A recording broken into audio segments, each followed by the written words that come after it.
சிவகங்கை மாவட்டம் திருபுவனம் புஷ்பவனேஸ்வரர் கோவில் திருக்கல்யாண உற்சவத்தில் நகைகளை பாதுகாப்பாக வைத்துக் கொள்ள பெண்களுக்கு போலீசார் ஊக்கு கொடுத்து உள்ளே அனுப்பி வைத்தனர். புஷ்பவனேஸ்வரர் சவுந்தரநாயகி அம்மன் கோவிலில் பங்குனி திருவிழாவை முன்னிட்டு நடைபெற்ற திருக்கல்யாண உற்சவத்தில் ஏராளமான பக்தர்கள் பங்கேற்றனர்.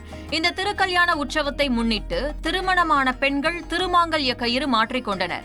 இதனால் பெண்கள் நகை திருடு போகாமல் பாதுகாப்பாக வைத்துக் கொள்ள போலீசார் கோவிலுக்கு வந்த பெண்களுக்கு கையில் ஊக்கு கொடுத்து உள்ளே அனுப்பியது பொதுமக்களிடையே பாராட்டுகளை பெற்றுள்ளது.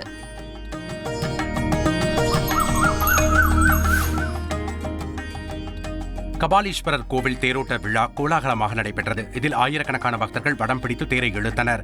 திருமயிலை கபாலீஸ்வரர் கோயிலில் பங்குனி பெருவிழா கடந்த 3ஆம் தேதி தொடங்கிய நிலையில் திருவிழாவின் முக்கிய நிகழ்வான திருத்தேரோட்டம் நடைபெற்றது.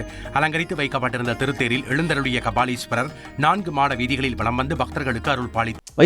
பிரைவேட் லிமிடெட் கம்பெனி ஆரம்பிக்கலாமா இல்ல பார்ட்னர்ஷிப்ல ஆரம்பிக்கலாமா? எது கன்ஃபியூஷன்? ஒரு எக்ஸ்பர்ட் கிட்ட பேசிரோம். எப்படி? பாஸ் வாலா பி தி பாஸ். அப்போது பக்தர்கள் கபாலி கபாலி என பக்தி முழக்கமிட்டனர்.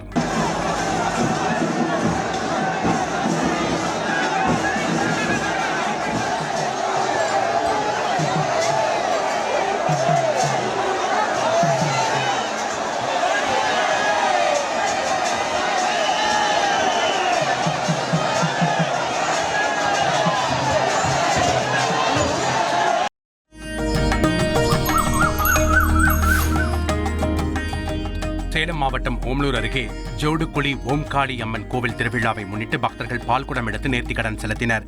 இந்த ஆண்டுக்கான பங்குனி திருவிழா கடந்த வாரம் பூச்சாட்டுதலுடன் தொடங்கியது. முதல் நாள் நடந்த பால்குட ஊர்வல நிகழ்ச்சியில் பம்பை மேளம் முழங்க பக்தர்கள் சேலம் பெங்களூரு தேசிய நெடுஞ்சாலையில் ஊர்வலமாக சென்றனர். அப்போது பெண்கள் சிலர் அருள் வந்து ஆடினர்.